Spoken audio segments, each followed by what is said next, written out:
Whew. Man, that was close. They almost got us. I just hope Lee and the Randa family are okay too. What's up, YouTubers of the world? MegaGeekMixer here to give you guys my review on this week's episode of Monarch Legacy of Monster, episode 4. What a great episode, just as good as episode 3. A little more better, actually, due to all the heists, the infiltration heist and everything, because during that entire time, I just felt like I was with them. As they are on the move, it felt like in my mind, I'm on the move there with them. I'm like, we gotta hurry, we gotta get this stuff. We gotta hurry before Apex notices us and everything. And man, what crazy stuff going around for almost every one of these characters. We get a little more here and there with each of these characters that show some hints of things. We finally got to see more of Bill Randa's downfall to what makes him become who he becomes in Skull Island and stuff. Apex, Monarch, so much to discuss. So let's break this down. We're going to start off with two of the quick ones here. First off, where we left off in last episode, Bill finds that note Lee that Keiko wrote to him, and now I haven't seen that. We finally see his downward spiral. As he's working, he's talking to his son who doesn't want to go, but there he's talking to him. And just look at how his face is, man. His face is showing fatigue, exhaustion, everything.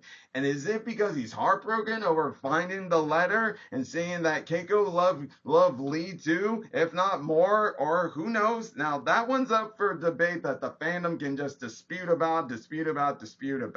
But in all honesty, with everything that's happened, I'm just gonna say it because I'm kind of leaning with some of these people who've been thinking, why can't you just be a thriple? In other words, a threesome, a couple of three. I know that sounds weird and stuff, but with the way things are and stuff, you just want it because Billy's a good guy, Lee's a good guy, Keiko's a good girl. I mean, a good woman and stuff. So why couldn't they all just be like that? I mean, it was the same with Orochi, so why couldn't Cate do it? I mean, if what happened to her didn't happen to her, it could have been that. It really could have.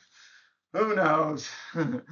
Oh boy, but still, to see Billy's transformation into who he becomes, not just emotionally, but somewhat physically for the actor, because they didn't get John back and stuff. Instead, they made sure to make him start to transform into what he becomes. Even gave him the same outfit he was wearing during Kong Skull Island and everything. So that's a really cool one there. But it would have been nice to see him and John's character of Bill meeting in that sense. Well, not necessarily mean, but you guys know what I mean. That would have been something there. And funny how, just like how May found out Apex has been following from the very beginning, funny how that comes to a head when it comes to the infiltration heist and them learning about Apex having taken all of Lee's stuff. All of it. Then that's how they are using it to do the things they are doing. We're going to talk about that here in a second, though. We still need to talk about one more little thing that happened in this episode compared to the Apex and main heist. And that's Cate finally coming to her senses here. So I at first thought she was going to drown herself based off of what we were seeing in the last episode, how all the PTSD was just getting to her, like she wanted to make it all go away. But no, she just slept, and then it turns out she was walking in that water due to here in Titan X, which we were thinking was heading to San Francisco and everything. And it seems her telepathic link there is showing again here. What more can we expect out of this telepathic link? Not just with her, but Keiko seems to have it too, because in the past she felt his vibration and before anyone else too. So what could that mean going forward? I look forward to that indeed. But after that, she ran into one of the students she saved and her mother, and they thanked her, saying how she actually stayed to help instead of save herself. This was the wake-up call she needed, as it got her back in form to go back and tell her mom she has to go back and fix her mistakes. But still makes me nervous with her saying, I'll be back before you know it, because I'm still kind of leaning into what if that's Cate's mom that dies there. If not, though, I'm also starting to think it may be Kentaro's mom, which I don't know how that's gonna go. But that probably won't be pretty there, especially with how Kentaro has been around Cate lately. I'm not saying he's being a jerk to her. It's just he's kind of pushing her off or something. Is he mad at her or is it something else there? Cause I don't know if it's really he's mad at her. I think it's more something else. It just feels like it's a mix of all sorts of things from being mad to other stuff there. And I hope we explore more of that. And speaking of Kentaro, still not really getting much with him. Like, we knew he was an artist last season, but that's about it. And he was kind of just there, and he kind of still is right here. But at the same time, we still get a little more of him. I just hope it's fully more explored for him this season for more of his character, his story, because he doesn't really have a story. He's just still kind of there. But it was nice of him showing off some mechanical skills here and there and showing some ideas to help the team when it really needed to be helped. So there's some goodness on that end. But but now, having said all that though, it's time we get into Apex and Monarch and then the infiltration heist of Monarch here. And first I say this time, excuse me, I was about to say time heist. The Avengers Endgame just it just slipped right into my mind.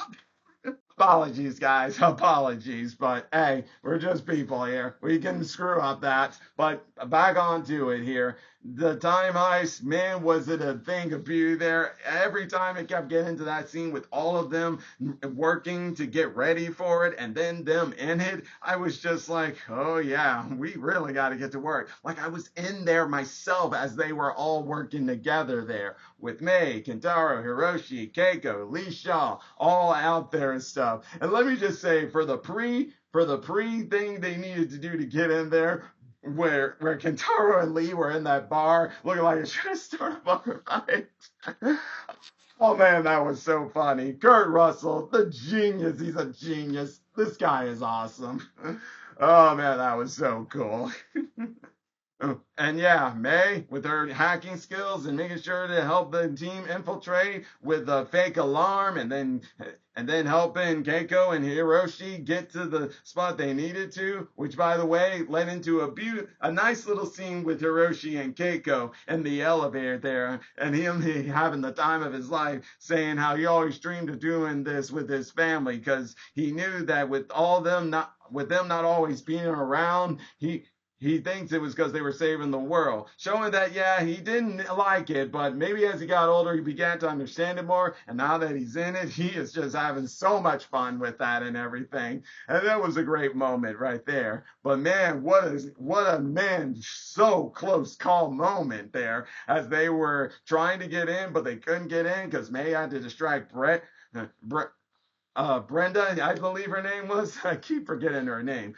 But Brenda kept having to distract her that they couldn't do it in time. So here comes Lee and Kentaro with a diversion. A diversion in learning that Apex, with their sneakiness, turns out during that entire time, through the 2 years they were working to get Cate and the others back, were stealing monsters from Kong Skull Island. And yeah, Kentaro sees this. He wanted to do something right away. Shaw's like, no, we're going to have to wait for another time there. But since they were in a jam, they needed a distraction. There was your distraction, something that Kentaro wanted to do, free them. But he was smart enough not to free all of them, only free some that aren't going to cause too much of a big problem. And that's when it came to those things that look like velociraptors, but are like spiky birds, which in all honesty fits what raptors are. They were birds, not really lizards. So that's actually something there. And man, what a Jurassic Park moment that was. I was just like, wow, I'm getting Jurassic Park deja vu here. It's crazy. But the diversion did work as May eventually got to it. But turns out Brenda knew all along what they were doing and stuff. But instead of rat her out and stuff, she takes May to show her that what they've been doing with those animals they captured, as they found a little one of those saw birds from Skull Island, and while it was being all aggressive and stuff, a device it has on its neck made it turn out to be very calm now. And I will admit, nice device and all. And yeah, trying to make them be your pets or everything, which call back to King of the Monsters when Sarah Zall was talking about we wouldn't be Godzilla's pets, we would be his, instead of them thinking we make Godzilla our pet. Not gonna happen. Never with that guy. And speaking of Sarah Zall, nice name drop there from that guy on Apex, the guy who's been in the Megs, when he mentioned about Sarah Zall's let them fight thing, and Tim saying that was the right call to make there. Nice touch. But back on track here, let me just say that while it is nice and stuff, it's not natural. You're just still controlling them and everything. It's only going to get stupid human brains to think if we can do this with these small ones, if we amplify things more, we can control the big ones. And I'm just going to tell you, never going to happen. Never. We're talking about monsters like Kong, Godzilla. They don't listen to anybody. They have too much of a strong will to listen or bow down or be friendly with anybody. Well, Kong is friendly with people, but like I said, more natural and everything. While Godzilla, he's not really friends with any humans, but that doesn't mean he don't acknowledge some of them out there and everything.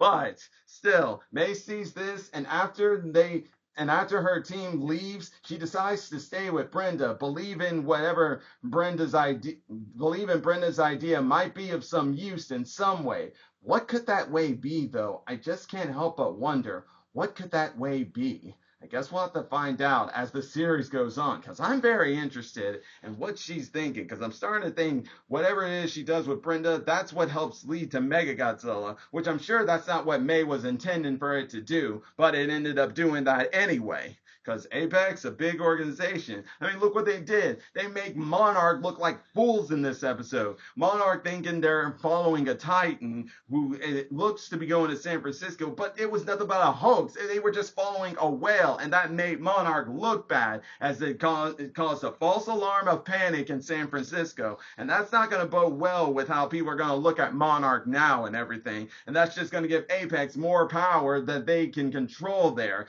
Just like what they're trying to do with Titan, make it out to be the backline, just like what they did with Godzilla. Oh, Apex, you guys, shady people and stuff. Oh, I can't wait to see them get taken down. As a matter of fact, I hope when the series goes on, we see the downfall of them when they've been exposed in Godzilla vs. Kong with MegaGodzilla and everything. Hope so on that end and everything. But with that having been said, though, we must now talk about one of the main things here, and that's when the Randa family and Lee found out about Apex having all of Bill's work, including the journal that had all his important work, including that letter for Keiko to Lee and everything. They do get all back with them, and then after the end of the episode, all happy that Kate's back and everything, there goes Hiroshi reading that letter, and he don't look happy as he's giving Keiko a very intense stare. A tense, mad stare is what it looks like he's about to be mad with her, furious with her, or stuff like that. And yeah, Kate's looking with fear in her eyes.